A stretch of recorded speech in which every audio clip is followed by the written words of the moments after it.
Kimbley IT podcast with myself, James, the founder of Kimbley IT, and Kyle, the co-founder. How are you doing, Kyle? I'm doing all right, James. Thank you very much. What have you been up to? Today, I have been working here at home today and putting back bits of my garden that blew down in that storm, to be honest, James, as well. I had quite a lot of debris at my house. Did you say gun? A gun? Did you say gun or garden? Garden. No guns. No guns. It sounded like you said gun. I'll see what it sounds like on the playback. You know full well that my MO is not guns. If we're going to discuss it. You know I don't use that. I'm all about the strangulation. Anyway, that's a completely different topic. But yeah, bits of my garden blew down, so I had to fix it and stuff. All fixed now? Got a new fence? Well, not really fixed. I just took away the stuff that was flapping around in the wind, and then I'll fix it later. So what have you been up to in the last 2 weeks? I've been driving around and about down to see one of our clients in Milton Keynes, who's a cloud accountancy firm.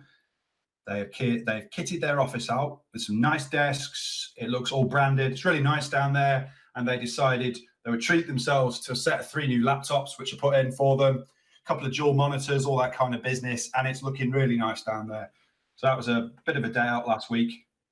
Not too bad either. That's a driving trip, to be honest. Milton Keynes from Shropshire. It's manageable. I can listen to a good podcast and stuff there and back, and it's not exhausting because it's only about 6 hours of driving. Oh, last 2 weeks, I attended the Google Cloud Partner Forum 2020 kickoff, which was a video call thing. Oh, yes. That was boring as crap. I think everyone fell asleep in it. It was just awful. Poor presenters, poor content. Yeah, I remember you guys talking about that in the Alliance. I was watching the Alliance and thinking, this doesn't sound good. Doesn't sound like I'm missing anything here. No, it was completely 100% focused on Google Cloud, as in the cloud side, not the G Suite side. Yeah, GCP, I get you, yeah. So I'm not too sure why we were invited along, but it was a bit pointless. I actually, I jumped off after about 20 minutes. I think it was an hour long. I jumped after 20 minutes. The other guys managed to hang around for an hour watching that. There was nothing in it at all. The IT industry, you could ask that question all the time. Why have I been invited to this event, podcast, webinar? Because most of the time it's got nothing to do with what you want, because they're just desperate to sell. There's this desperation of sales in IT, and you'll get invited to anything. The other webinar I went to was the Channel Services Console. So as a G Suite partner, we have a reseller console that we control and access all our clients and set the new clients up and do what we need to do with them. And that's getting updated to a new, what they're calling a new Channel Services Console. So initially it will just have G Suite in it, but the rest of GCP will come in it as well. So anything that you resell Google-wise, you have control in there. Looks kind of good, but I was a bit concerned. It looked a bit slow to use. There was a lot of loading and a lot of spinning wheels to load. So hopefully they'll get that sorted out before it comes live, because I think it's live. It's live really shortly, actually. Well, the button's there when we go in now that tells you the new console and stuff. It's coming, yeah. I think it's within 2 weeks at most. What made I watched that as well, James, and what made me laugh about that and chuckle is that this is demonstrating the new console to you, and yet in the video they're demonstrating the wheel spins like a maniac of slowness. That's not advertising. People got no idea of how to advertise anything. I don't want to see slowness. That's not attracting me towards changing and using this. Yeah, because the current console's always been used to be fast, and then as more and more stuff got added to it, it got slower and slower over the time. Yeah. And some pages are slow, but there didn't seem to be any speed improvement on what they were showing. So hopefully that will change. It just seems naive that if you're going to demonstrate something brand new, that you would even incorporate anything that made it look slow. The other thing was on the presentation, they were actually playing pre-recorded videos. Yes. So being a marketeer, what I would have done would I have sped the videos up so it looked quicker. Yeah, or cut out the wheel spinning with an edit. Well, cutting out the wheel spinning would have been more labor intensive than just speeding up the video. Well, okay, fair enough. And also, last couple of weeks, I had the opportunity to join my eldest daughter, who's 5, just about to be 5 on Saturday, at her school for a parent-daughter lunch thing that you get to go to. And it was great, the fact that I can do that now. I can go and get the dinner ladies, feed me some curry and stuff at my daughter's school. That's the old work-life integration happening right there. Very good. The one other thing that I've been looking into is Microsoft advertising. So we advertise on Google search engine. We've done that for years. Microsoft advertising has always been a bit on and off. And so I've re-fired up our adverts on Microsoft, on Bing, basically. Yeah. And Microsoft is a scammer itself. So I've told you some of the keywords that our adverts applied. And so to build up an advertising campaign, you need to run broad searches. So your words can come up with lots of things. So you can build a negative keyword list. So you can have a big list of all negative keywords of things that you don't want your advert to appear with. And it turns out someone searched for, is it snowing in Birmingham? And so we target Birmingham. That's one of the areas we target, and we target IT. But this guy had bought it and Birmingham in it, and the word snowing. And for some reason, Microsoft thought, okay, that's relevant to IT support because he's bought IT and Birmingham in there. But the word snowing is right in the middle, which kind of says actually it's got nothing to do with IT support. But of course, they showed our advert. What annoyed me more was the pillock actually clicked on the advert to view it. It cost us £7 that click did. How much? £7 for that click. So IT support. Is it snowing in Birmingham? And Bing, that's just absolute scammer. So actually, what I've done with Bing now is because I've had enough of Bing, I've turned it all to exact phrase matching. Yeah. So it's got to be exact to what I've typed in, because it seems that unlike Google, where you can build a nice negative keyword list and then it seems to calm down, Microsoft just seems, okay, you've blocked snowing, so we'll go and do something else. Is it raining in Birmingham? Yeah, that sounds good. We'll stick that with IT support as well, because it's got the word IT in it, and Birmingham. Yeah, that's. You know where I sit on the whole thing with that kind of stuff. It's such a fine line between getting a result out of pay-per-click and stuff and just spending your budget in seconds on rubbish because of the word "it" that doesn't work. Well, you expect to spend your budget quickly at the start while you build your negative key list and get all the stats that you need. Yeah. But you don't expect the search engine just to do something as stupid as that. The word, any algorithm should work out that if it's got the word snowing in it, they're not talking about computers. Yeah. They're talking about the weather. Do not show a computer-related advert. And if you're the idiot who clicked on the advert, what are you doing? Why would you click on an advert that's advertising IT support services when you search for, is it snowing in Birmingham? Yeah, it'd be like, I bet you if it had got, is it possible to get a train from Bristol to Birmingham? That would have gone. Yeah, we'll have that. Show on that. Well, interestingly, I've got train is a negative keyword, so it won't pop up on that because I've had that in the past. Right. Yeah, so I've done train, I've done all forms of transport and stuff like that. So but I've had to give up on Microsoft building a negative keyword list just because the algorithm is just so batshit crazy on Bing. You've got no idea what it's doing. And that's what I've been focusing on quite a lot actually the last week. The advertising campaigns, until I gave up on Bing again. I initially gave up on Bing the first time round was because they couldn't tell the difference between Birmingham, UK and Birmingham, Alabama. So if you did IT support Birmingham, it would come back with Birmingham, Alabama, and then stick your adverts down the side as well. Yeah. But now we're back on Bing. The reason I'm back on Bing is kind of a clever one, is that most people who want IT support, they need it because they don't understand computers. And by default, Windows uses Bing as its search engine. Yep. So it's unlikely these people know how to change a search engine from Bing to Google. Therefore, they're searching on Bing, hence the reason we've got adverts on Bing. Okay, yeah. Well, it's hit and miss. It's hit and miss sometimes. I've seen stuff come through on the website and through the chat tool that isn't junk. So, I know that certain people, the right people, are finding us, but, it's tricky in our industry, I think, to make pay-per-click fully pay compared to if you were trying to flog something like LED light bulbs or something, although obviously that would be really hard and expensive to do. Our vast majority of traffic, and I mean vast majority of traffic, is organic. Yes. Not done through paid, but that is because we have some fantastic how-to articles on there that Google actually links to directly in their snippets and stuff like that, which brings a lot of traffic through. Yeah. Mainly US-based traffic, but it brings a lot of traffic. Yeah. Right then. Into the news. Yeah, reduced news this time now.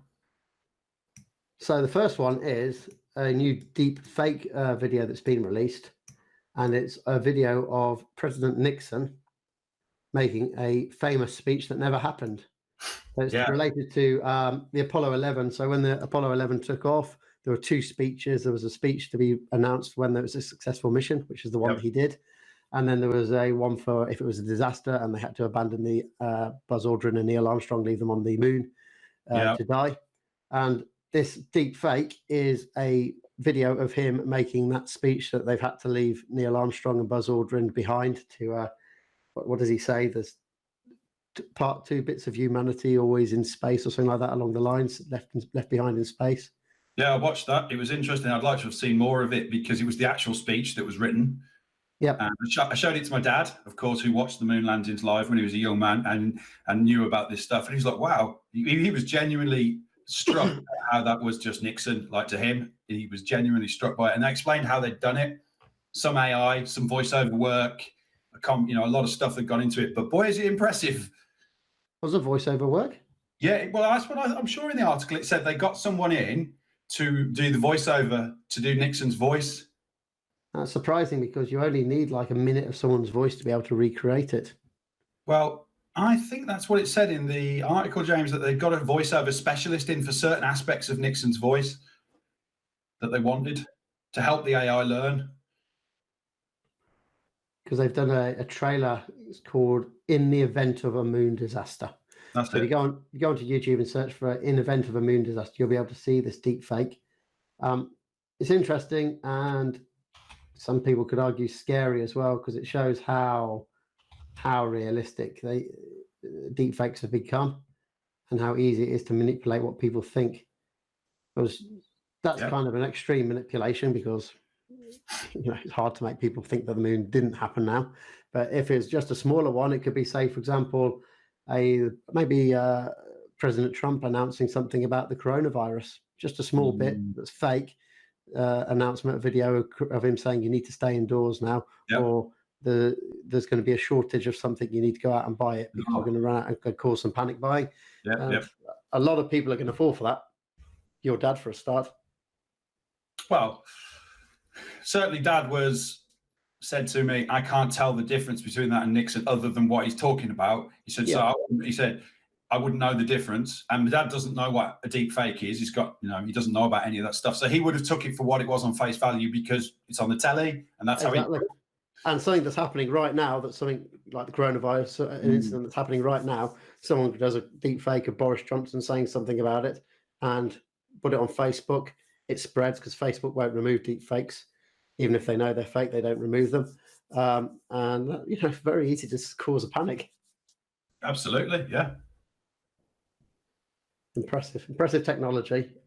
And it will at some point cause a catastrophe somewhere, or a disaster. Because it's guaranteed to happen. There's no way of controlling it. Hence the reason I think Facebook and other companies are spending a lot of money in developing technology to try and detect deep fakes. I'm not surprised. This stuff is kind of scary because the old adage used to be a camera never lies, and that's just thrown out the window now. Well, I wonder what interesting you said that. I wonder I wonder when it'll be the first time that as a court case where the defendant argues that the video footage is a deep fake. Oh, okay. Of something. Yeah. The defendant, the video footage has caught something of them committing a crime. For their defense, they say it's a deep fake. That'll be a footballer jumping traffic lights, and if anyone's going to call it, it's going to be one of the top QCs because that's who got the money. So it'll be a QC from London, one of the famous ones, and they'll call it. Johnny Cochran would have probably called that back in the day. He didn't need to. He was too good. Well, no, but you know what I mean. Yeah. It's that kind of personality. It's that kind of person that this isn't going to happen with a local solicitor. This will be at the top level of it, involving probably a celebrity who then can say, "Oh, it's faked. It's nothing to do with my client." Then does it change the whole court case in that you're now making the prosecution having to prove it's not a deep fake? I don't know. Good question. Barristers out there in the audience. Kind of reverses the whole thing, doesn't it? Come on, barristers, give us your thoughts on this. And we know we've got one. We know we've got one barrister in our customers, so I want to get their opinion. I didn't know that. You're going to tell me who that is afterwards. Yes, well, we'll have to, yeah. Yeah. Next news story is, this is an interesting one. It's about Tesla. Yes. and there's been more stories after it as well. So Tesla has remotely disabled autopilot on a used Model S after it was sold. So basically, someone's gone along and bought a used Model S from somebody who actually bought the car directly from Tesla. And it turns out that the car had autopilot turned on when they hadn't paid for that feature. So Tesla has decided now to revoke access. But the guy who's now bought it off the seller, assuming it had autopilot because that's what the seller had, is actually Tesla's made a mistake in this car. They've left the car out, given it too many features, and then deactivated them afterwards.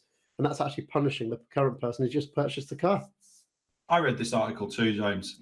The car was for sale in some sort of Tesla auction where it was either demo model or second or some kind of thing like that.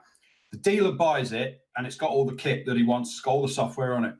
He gets Tesla notes and go, oh, right, that car now is just a base model. And they took the updates off because him as a dealer hadn't bought it. Now, the dealer says it was on the book when he bought it at the auction. This is where the thing is. The dealer's saying, no, you sold it with the software. Tesla's saying, no, the software doesn't come with a car. That's where the ambiguity is.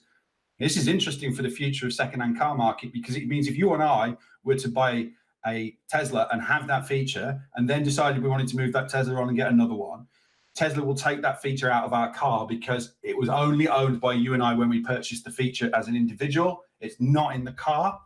All that's in the car is what the base model has. And that's what Tesla are arguing. Okay. I read it differently to that, but that makes sense. That's how I interpreted it.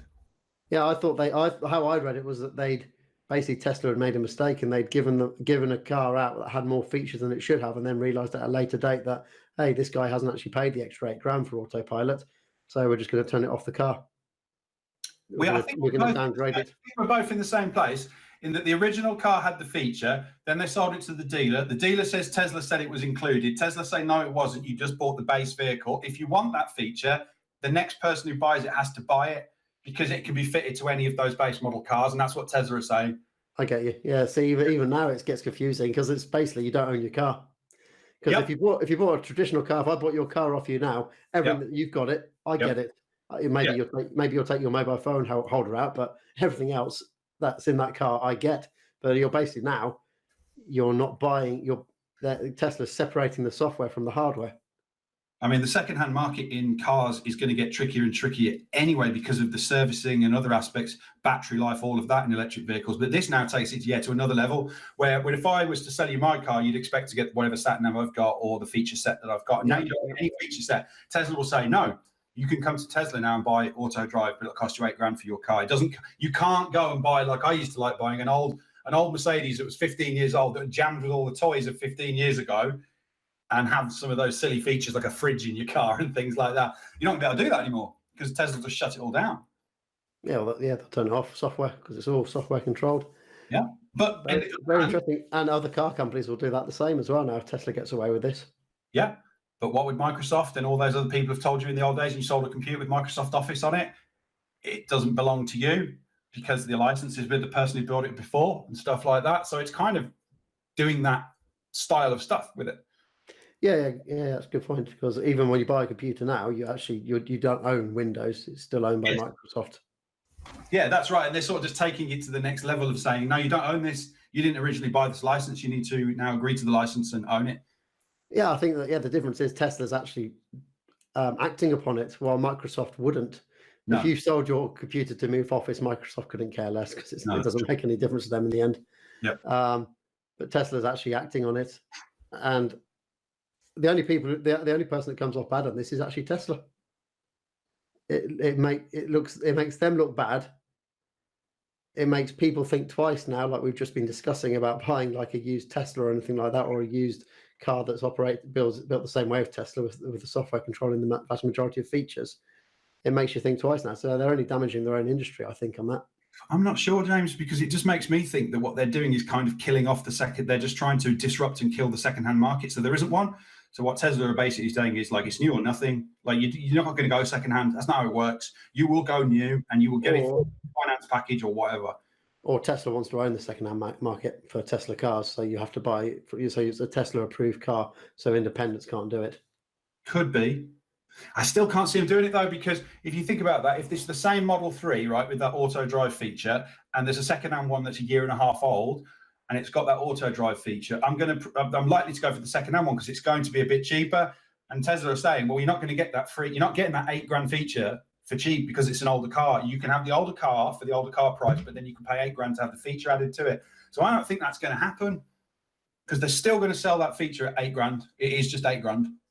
Yeah, but you might have the car might be significantly cheaper, the actual hardware part. Yeah, no, I don't disagree with that. You're right. Which then makes it worthwhile paying the £8,000 for getting the software feature back. But the software is still £8,000, whether you buy new or second hand. That there's no like you're not getting it cheaper because you've gone for a second hand car. You'll always pay the full price for the feature set. Yeah, well, I don't know if we're contradicting ourselves now, but that makes sense on the software because Windows is Windows, so you pay it for the same price no matter how old it is, or how, if you bought Windows 10 back when it first came out compared to today, it's still the same price. And you could actually argue today's got more features in it, so it should actually be more expensive. I don't know. I think I'm lost as to what point we're making here, but this is why we have a discussion live on air about it. It's interesting. So yeah, if anyone else got an opinion on that, that would be fantastic to hear. But I think it makes sense because the hardware is a physical thing that wears out. Well, the software never wears out. And in fact, it improves. Yeah. The chips and the hard drive and stuff that run on it might be, but they get swapped out anyway because it's an approved used car.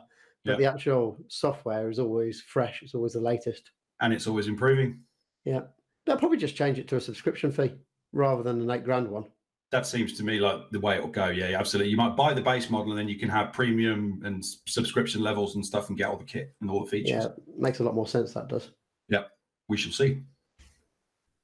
Especially because I think they do free over-the-air updates at the moment. So that'll probably be, you need a subscription model to keep the updates coming.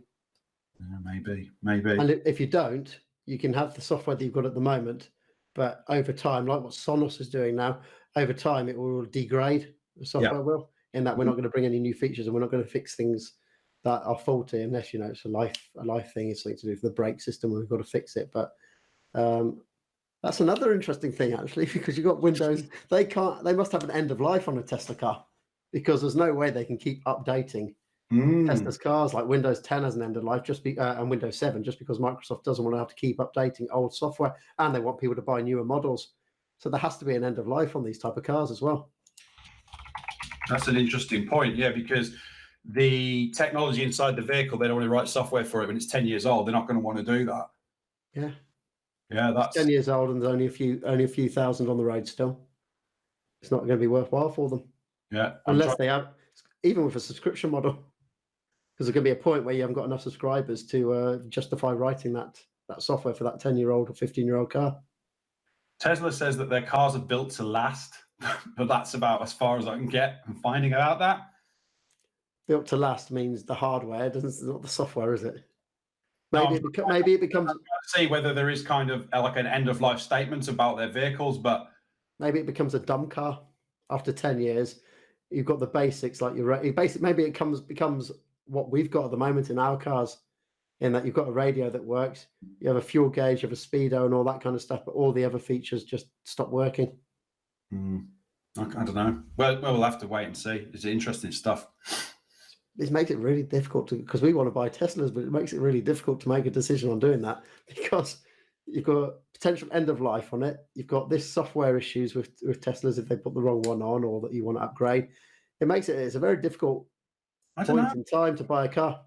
Well, it doesn't for me, James, because I've no intention of ever buying a car again. I will lease a car, so I always feel comfortable that after the period of time, it's going to go back and I'll get something else. Well, that might be the solution, actually, because all the car manufacturers are doing subscription models now. Yeah. And they're moving to a subscription base for the actual car, where you subscribe to the service and you get the car and that's it. And you don't have to bother with leasing and all that stuff. All your insurance, everything's included in the subscription. Yeah, that's what that's the solution, really.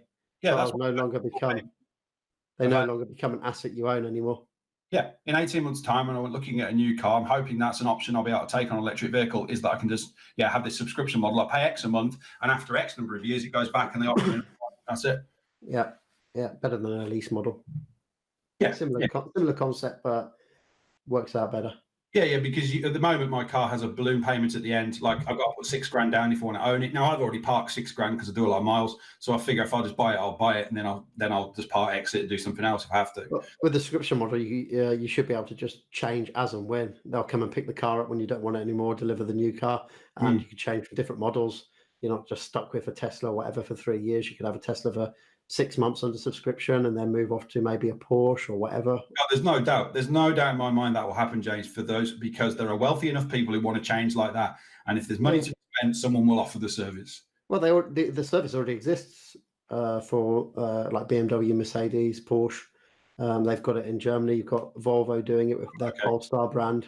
So yeah, it definitely exists. So let's move on anyway. Now this is a story about eating. It's how Google hacked its free food to get employees to eat healthier.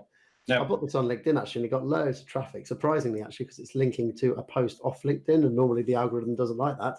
But this one really did. So it's just like lots of really subtle things they did. So for example, when you're queuing up for food at the bar, they made the plates slightly smaller. So an average plate is 12 inches across. They moved their plates down to 10 inches. They put all the vegetables right at the start of the buffet line. So you fill your plate up with vegetables, and by the time you've come to the meat, you haven't got enough room on your plate. You've got too many vegetables on the start. That's smart. It's just fantastic things, and like they use they use more sustainable but less popular species when they do meat, like trout, octopus, fluke, and shellfish, and they've managed to make their seafood consumption increase by 85% across the New York office this is based on. Interesting stuff. A lot of pescatarians. Trout as well. When I was younger, when I was a kid, like a fresh trout, rainbow trout, was a big deal. Like my dad would always say, it's better than salmon. It was a top fish to have. So it's ironic to see trout making its way in. Maybe it's a brown trout, but this is kind of interesting. So at Google's office in New York, I think this is New York's office. The number sounds quite big, so I don't know if it's the whole campus, but they have 1,450 micro kitchens. These are just small kitchens with a coffee machine, microwave, a fridge, drawers, and stuff like that. And originally when Google set them up, it was just full of candy, sweets and candy and Pepsi and all that kind of stuff. But over the years, they've tried to make those more healthy as well. So, for example, the fruit is placed in a prominent position, centrally placed, so everyone sees it straight away when they go into one of these micro kitchens. The unhealthy snacks, they now limit them just to M&Ms and gummy bears, and they're put down in the drawers near the bottom, so you have to bend down to get them. And they're also bought behind opaque canisters, so you can't actually see what's inside them until you've opened the lid. And the interesting thing is they moved the snacks further from the coffee machine. So instead of it being the usual 6.5 feet, the snack table was placed 17 feet away. And that distance, a mere 4 or 5 extra steps, reduced the likelihood of snacking by as much as 23% for men and 17% for women. Humans are lazy so-and-sos, aren't they? Yeah. That's lazy, man, that is. And then I've only got the summarized article here from 9 to 5 Google, but the actual main article is on 10 on Medium. And there was an interesting fact that they have now developed their own school for their chefs to learn how to cook vegetables in lots of different ways, because vegetables are easy to produce, but they're actually very difficult to cook, so they taste nice and delicious. So people actually want to eat them over meat and seafood and stuff like that. So they've created a course which they're going to be allowing anyone to take part in, chefs, to learn how to cook vegetables in many different ways to add flavor and just make them nice, and want people wanting to eat them out. People are naturally wanting to eat those over the alternatives that are on offer. I think it's a great idea. And I have to say, I put my hand up like you had recently. I've eaten vegan meals, I've eaten vegetarian meals, and in the right restaurant, it's tastier than the meat-based dishes because someone's made the effort to make it really tasty, and it wins. Yeah, it's just. I'd eat more vegetarian and vegan if I had a chef at home who was doing it for me. Can I see if I can find it. And having been to Google with you, James, last year, we went in Dublin, we're going again this year. I love the way they put stuff where you can work. Right, the stuff's everywhere. You can get a good cup of coffee. You can get some nice flavored water. You can just get the stuff where you want, so you never have to go sort of hungry, and you don't have to snack on junk because, like you said, the better stuff's more to hand, so you just pick it. I love the water they have with the flower and fauna flavors in it. You like that stuff, didn't you? Yeah, it was good. I drank a lot of that. I guess you were probably stuck around a coffee machine. I prefer the coffee or just plain water. I like the fact when they left like nuts and stuff around for snacking. That's good. I like that for snacking on. So here we go. They've created a course. It's a 75-hour online course that rolls out this month to Google, and all Google chefs will be required to have it. And they've got a few thousand chefs will be required to take it. And they expect it to spread out as chefs leave Google and join Google. More important people learn the ways of cooking vegetables nicely. It should hopefully spread out into other corporate businesses. Yep. Yep, totally. Because everyone copied Google. Google was the first company in Silicon Valley to hire its own chef, which was one of the world's greatest chefs. And then it became, that's like a luxury of working for Google. And then everyone else decided to copy it and try and up it one more. So they all offer free food. And then you've got, say, for example, like WeWork, they offer food, but now they offer beer to their people who work in there and stuff like that. They're all trying to do one up on each other, but Google's now taking it the other way by trying to be the most healthiest in what they provide. Yeah. So I believe the next story is yours on the news rundown. Yeah, well, this was something I spotted, James, on the BBC News, which was in China around the coronavirus, how Chinese can build a hospital so quickly. I was gobsmacked. The speed in which they built a fully operational hospital was unbelievable. And I know you've spoken to me in the past about buildings when we've seen building work when we're out, and you said, in China they'd have that up in 6 weeks, like it'd be done. And here it takes 4 years and stuff. But this was just another level of showing what people can get done if you can just get stuff done. And I was just impressed. Yeah, well, the reason they can do it quickly is because, one, they've got a lot of free land. They're 36 times bigger than the UK. Secondly, they don't have bureaucracy, because it's just, if it's decided to be built there, it's decided to be built there. And whatever's in the way gets moved out the way, and the people get moved out the way. So it'll be built. This hospital itself is like porta cabins. So they're all pre-built porta cabins that they've just essentially stacked on top of each other and put them around. That's why they built it super quick. I looked in the background of videos and I could see like the stuff sticking together. Yeah, it's just porta cabins all put together. It is interesting though, because even though you're putting porta cabins together, you've still got to put like water in there and the cabling, the computer systems, a lot.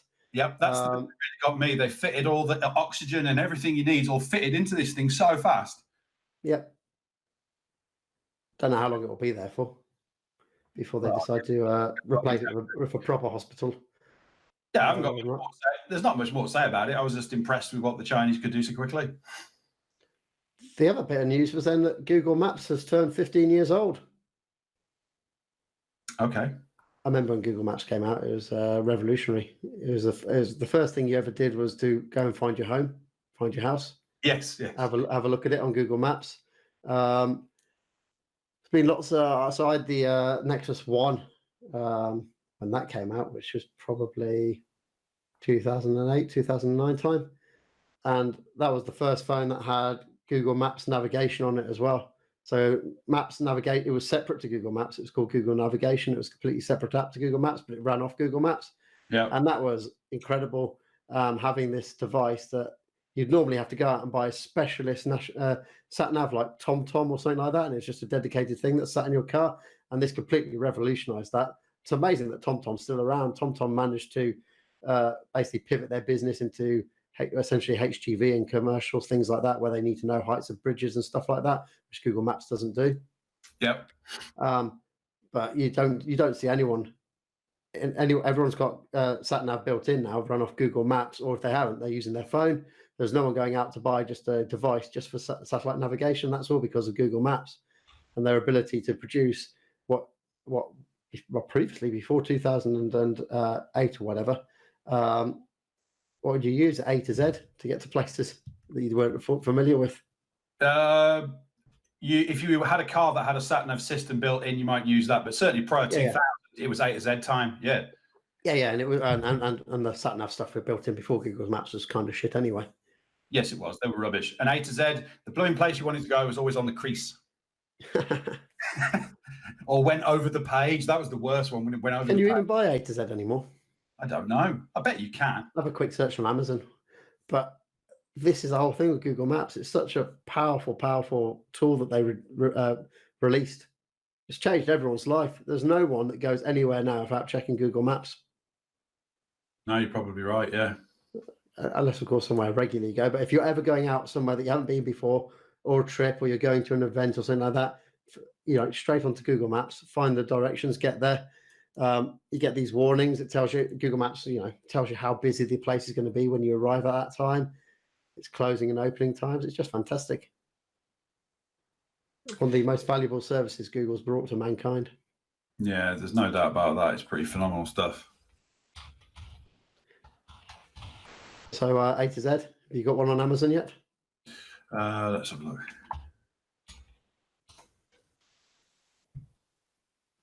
Yeah, just the only disappointment. My dad always had a dog-eared A to Z in his car when he was a field engineer in the 80s and stuff. Yeah, I remember my dad having A to Zs in his car. Yeah, heavily thumbed. You can still get them 2016, but they don't look like they're new. It looks like what you're buying is older ones now. Oh, like the annuals. People who are collecting them. The best of A to Z 2016. Yeah. Birmingham 1976. Although I have to admit, nerdily, I would find bits of that interesting. Google revolutionized even the sat nav in the car, because before Google Maps, when your car went into a service or something like that, you could get a map update for it, but you'd have to pay for it. Yeah. Which you don't do anymore now, because Google Maps is completely free. Updates, you don't have to pay for that anymore. It completely eliminated that bit of the con artistry that car manufacturers have built into their maps software. Right. Yeah. Yeah, I was going to say the only part that's a bit disappointing about the Google Maps 15-year-old is they put a little video on Google Maps when you open the app to celebrate they were 15 years old, and they hadn't localized the video. So the video was celebrating when you go for a baseball match, or when you're looking for tacos. I'm thinking no one in the UK searches for a bloody baseball match or goes for tacos. Yeah, that's good. That's Google. And they're like, oh, I'm not going to create one in which a Frenchman is looking for some bread. It's kind of weird because Google Maps is all about location, and then they don't do a localization of their celebratory video. Just do a big generic one that they send out. Yeah, too much work to do. So that was Google Maps 15 years old. So let's go on to conversation time. And what is the conversation time this month? How awesome we are. Yeah, we thought we'd talk about ourselves for once. We always talk about other stuff, or we turn it into a rant, and we don't want to do that. So you have to go with basically the premise of why we exist as a business, pretty much. Yeah. So why not? It's our podcast. Indeed. Why not? Why can't we have an advert sponsored by Kimbley IT for the main section of our website? Oh, okay then. All right. For the main section of this podcast. Start with, there are way too many companies, I don't know, 10 to 20 user businesses, employee business who use computers, that still have a server or that one computer that's in the corner of a room or somewhere that they're paying money for, that's slow and old, and they have to back it up, and it's a pain. And they've still got these things, and there's tons and tons of businesses who've got that. Yet they could all get rid of it and work in a much faster and easier and smoother and cheaper way. So, I mean, that one just jumped straight to mind. Get rid of that. That's essentially why I created Kimbley IT. I always thought it was silly having, it was back in 2008, and I could see that more and more stuff was going through essentially your internet connection on the cloud in your browser. Yeah. And your internet connection is only going to get faster. So only more and more stuff is going to run through it. So, okay, you could carry on selling. Back in 2008, you could carry on selling, you were doing it anyway, selling servers and all that kind of stuff for people. And I thought, no, that's the wrong way to do it. What I can do is set up a IT company that's focusing on moving you to the cloud, way ahead, way before anyone else is moving you to the cloud. Whole concept behind that is that I'm going to be many years ahead of anyone else when they start going into it. Mm-hmm. For example, and it just so happened Google released Google Apps for domains, Yep. now known as G Suite, and I signed up for that. I loved it. I ran it on my own stuff. I thought this is brilliant. This is definitely the future, and it doesn't require anything to be installed on the computer apart from, at the time, Firefox, because it was that was before Chrome had been released. Right. Okay. So you just needed Firefox to do it, and it made more sense because with a computer, you get the main majority of failures you get is because the computer's underpowered, because it's a Windows machine and someone's gone and bought a cheap £300 laptop. They have to install Microsoft Office on it to use it and all that, and that's why Office fails and you have problems, because it's actually the underlying hardware. So let's eliminate the hardware and just have everything in the browser, and that's basically how I saw it, and the way it's going, and the way it's definitely going now, 100%. So focus completely on having everything inside the browser. If we would support the browser and we support the services that run inside the browser, but that's it. Because the computer Windows, it will support Windows, but I know it's not going to fail now because it's not got a massive load on it, apart from when Chrome got very heavy with RAM. But then I already knew what the minimum requirements were for RAM to make sure everything run properly, which was 8 gigs of RAM. So while everyone else was telling people, yeah, you can get a laptop with 4 gigs of RAM, that'll be fine, I wasn't. I was telling people, no, you need to get at least 8 gigs of RAM, because I knew the weight that Chrome was going to use on your machine. Yep. And the processes and the things that it's going to be doing on your machine, because it's not just a browser. What people forget is that when you go to a website, when you go to Gmail, when you go to Google Drive and stuff like that, actually a lot of that's getting processed on your computer. Yes.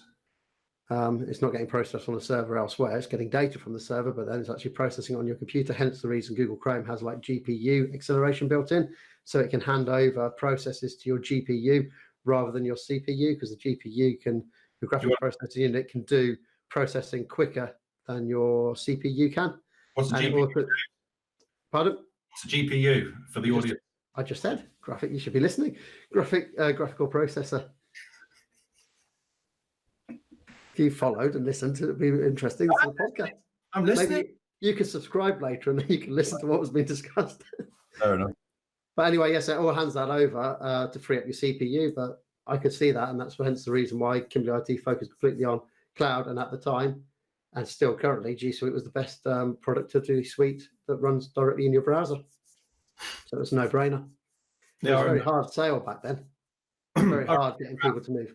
Around that time, James, that was when I was in, we stopped selling servers to people. We didn't want them to have servers in their building, but what we did was move them to a hosted desktop around that time, which was fairly new back, 2008. That was fairly new then, and it was a good business model for the business. You got a lot of control. You could rent it. People pay per month. The kind of stuff that we do in a different way. So it's a good business model. It's a good business model, and it's definitely an easier sell what you were doing, because you keep what you're using already. Yeah. And I was using a lot of refurbished equipment and stuff like that, so I wasn't having to buy brand new to build it and stuff. Took a lot of looking after. I mean, in terms of man hours and stress, it was pretty hardcore. I wouldn't recommend it. I like offloading that to Google now and let their PhDs take care of it for me. They're far more suited to that than I am. Yeah. What got me though, James, was that really in IT, it's got a big history of having always done what we've always done. And that's mostly its problem. Like, we've always had a server, we've always had Office installed, we've always had Map Network Drive, we've always had this. Let's keep having it. And cloud's come along, and you'd say cloud's came along 15 years ago or whatever, but let's just say cloud is now in its ascendant. There's a whole history of IT people who've worked for 20 years in the business who don't want to change to that, don't know anything about it. And it's a real transition. It's almost like your petrol diesel to EV electric vehicle change. It's that level of change. And there's people flat-footed who won't change, or business owners that are like, well, I've never done this, so I'm not going to start doing it now. I've always done IT this way, but they don't realize how far away they're going to leave themselves. Yeah, that's true.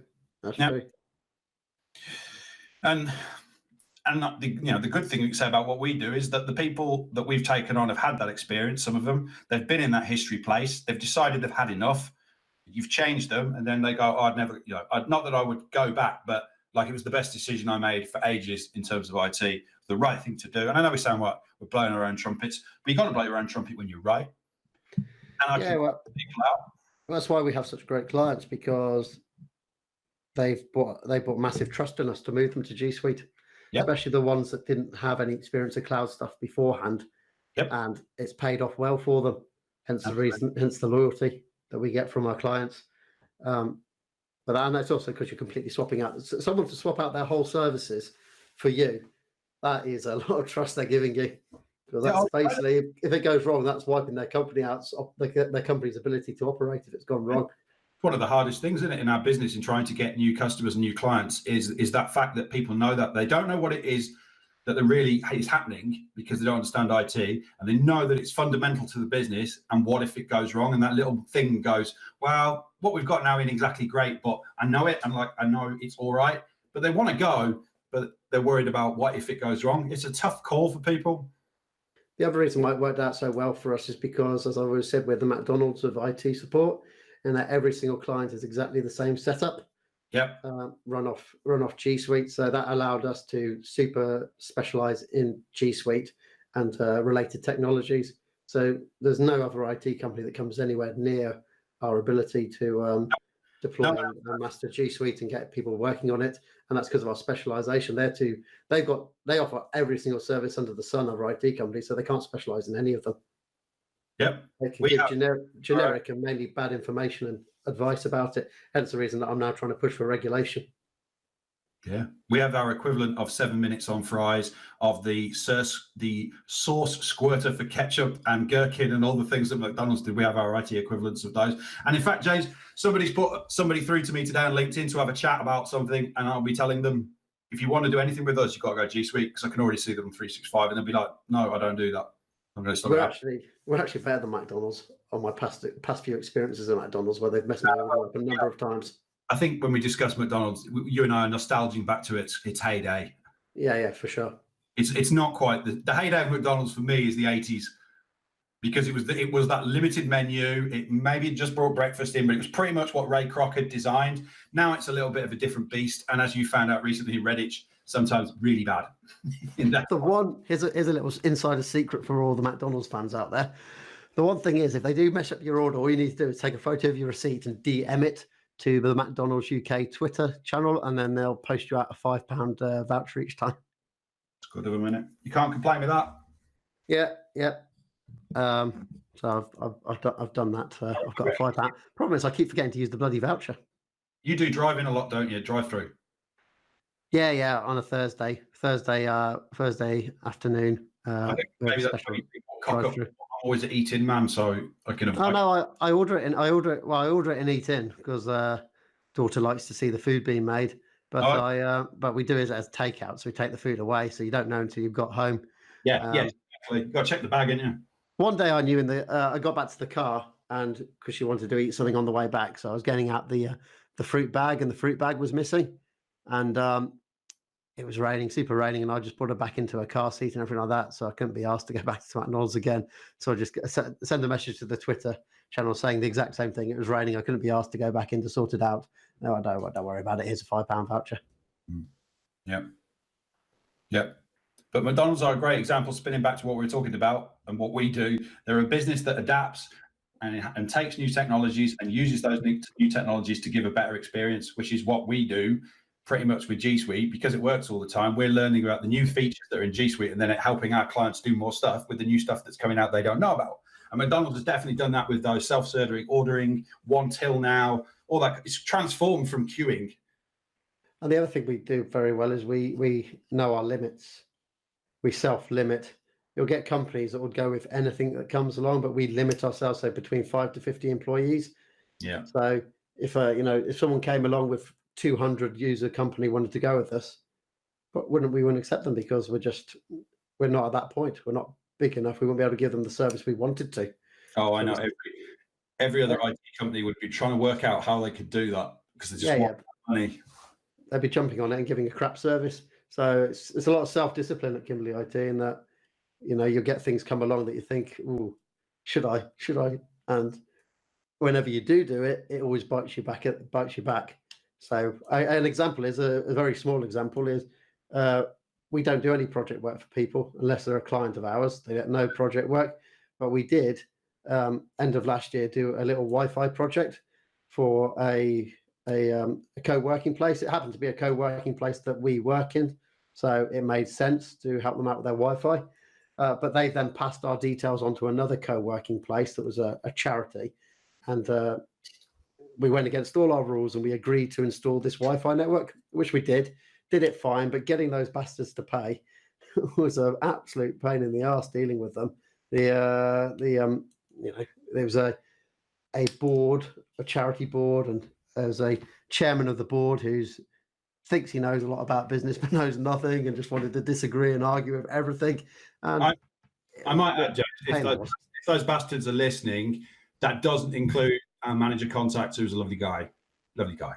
He's the exception. But it's not you. Problem is, he has no say, no control. He's not a decision maker, and the decision maker just really hasn't got a clue. And that's, after that one, we said that's it. We're never ever going. No matter how tempting it is, we're not going to have one. And funnily enough, a week or two later, we've had an email come in from another charity wanting a Wi-Fi project doing, and we're now looking for someone we can hand that off to, because we're not going to get our hands bitten again. No, you can't. It doesn't work. Your one-off jobs are hard work. Yeah. And you're right. It breaks the model that is designed and works for us to have the business and lifestyle that we want, and for us to be able to service our customers. That's the thing you also forget, is that you can take, it's an easy project, and then it detracts you from actually serving your existing customers, who then get annoyed, and you can scrap your business fast as hell with that kind of behavior. Yeah, exactly. You get these people who are buying just a small project off you, demanding the world, and that's taking your time away, as you said, from existing clients who are far more important, because they're on retainer contract with us for a long time, and they've been with us for a long time. We want them to stay with us for a long time, and they need our attention. So yeah, project work is the best way to kill a business. Yeah, it can well be. Yeah. Unless it's with an existing client, because that's a different type of thing. Yeah. You mean project work with a non-client based business, someone who's not on the retainer. Yeah. Based on what we've just spoken about, and based our philosophy there, that it makes us ideal for the vast majority of small businesses between 5 to 50 who, as you know, we target the entrepreneurial generation, which is the younger companies, startup companies that haven't been going for too long. I think the vast majority of our clients are probably all under 15 years. The businesses, there might be there's one, 5, to be honest. There's one that's probably a lot longer than that, but the rest are definitely less than 15, less than 10, most likely in most cases, and quite a few that are less than 5. Yep. And they're generally run by younger people who also understand the technology straight away. So that's the reason when I started doing G Suite, I always targeted the younger people, because it made the sale easy. If you're going for, back in 2008, if you're going for a company and it had someone who's in their 40s, 50s making the decisions, you're never going to get a sale there, because it's just the cloud. They have no idea what that is. But if you go with someone who's younger, well, they've probably experienced Facebook and uploading photos and sharing back then on Facebook and stuff like that. And therefore, they've got the concept of working in the browser. So the sale was a lot easier. Hence the reason we've always gone for younger companies, because even today, younger companies are better. The age goes up as people die off, but yes, it's still our vast majority of our workforce, our end users are. What do you reckon the average age is? It'd be interesting to work that out, but I reckon probably around about the 30 mark. No idea. Yeah, 30 to 35, I would have thought, something like that, generally. I was thinking the other way. I was thinking about 27 to 30. I'll give you something to do when you want. You're going to have to wrap it slightly now, because I have to get my daughter from school at 3:15 today. Oh, okay. Yeah, I know. I got a curveball thrown me. I was trying to make it into a big conversation time. Maybe next time around. You have to part to it next. So recommendations. What is? Oh, for Christ's sake! What? I've just seen your recommendation. Is it your one? No, it's your one. It's not mine. I just don't really enjoy this podcast and the person behind it. He sounds like he's on drugs all the time. Well, look, it's Joe Rogan again. James doesn't like Joe Rogan podcast. I do like Joe Rogan podcast. However, the point of this one is that this guy's really interesting. He's an AI scientist at MIT in the US, and he talks through what aspects of things are AI and what aren't. And he dispels some of the fears and myths that you might find around AI and what it really is, how far they've really gone, what a general intelligence might be, and actually stands up really well to Joe Rogan, who gets overly too excited about Rise of the Resistance ride at Disneyland and thinking it's AI. And this guy just listens to him and goes, no, it's just software. That's not AI. It's got nothing to do with AI. And Joe Rogan's going on, but it must be because of this and that. He's going, no. You've misunderstood what AI is. It's not that. It's quite good. Like, he takes him down nicely, but he just says, Joe, you're wrong. You're just wrong in your assumptions about this stuff. And I found it to be a good one.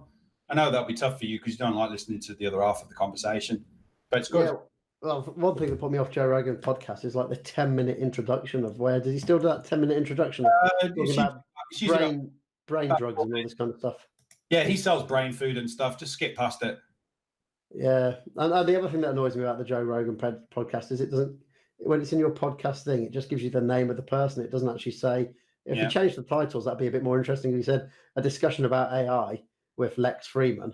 That would be better, but it's just called Lex Freeman, so you got no idea who these people are. Click on it to go, who is this person? Yeah, it must be doing that for some advertising. US comedians, I'm not interested. I just pick out the military people, astronauts, that kind of stuff. They're usually interesting. Yeah, the problem is I don't know any of the people's names, so I don't know who they are until you clicked on it. So it must be advertising revenue thing that he's doing. Have you got anything? I've been watching Star Trek Picard on Amazon Prime. Oh, okay. I don't have Prime. All right. Yeah. You've got Amazon Prime? You must have Amazon Prime because that video comes with Amazon Prime. You're not a Prime member? What does? Amazon Prime. Yes. So do you get next day delivery? No. Oh, you're not. If you're a Prime member, you'll get Prime Video as well. No, I'm not a Prime member. I'm not. Very unusual, that is. Well, I just don't want to buy 2 streaming services, so I just stick with Netflix for now. I don't have to watch, you see. Yeah, but Amazon Prime is mainly for the deliveries, really. I'm not that bothered. The streaming stuff is just bundled on. No, I'm not that bothered about it. I order it in advance. Anyway, yeah, it's quite good, Star Trek Picard. I'm not going to say any more of it because it's still running and there's a new episode every Friday. It's 4 episodes in now. Okay. I've always preferred Star Trek over Star Wars. Can't stand Star Wars. Star Trek is just so much better. I don't mind some of the original Star Wars movies and that. I've not been a Star Trek fan particularly. I'm not neither of those particularly light my world up, to be honest. That's fine. Not to say that it's a good quality show, James. I just, it's never super appealed to me ever since I was young. I didn't watch the series they had before Picard. I like this because I remember always watching Next Generation. I think it was on like a Saturday night on Channel 4 or something like that, and I'd eat that when I was having my dinner and watch that. So, and Jean-Luc Picard is Next Generation, so that's the reason why I'm watching this one. Okay. I think next time. It could be Who Killed Malcolm X on Netflix. I might watch that one. That looks like it could be quite good. Well, we're going to go now because Carl needs to shoot off. So follow us on all the social media places that we normally are on, and we will speak to you in 2 weeks' time. Bye.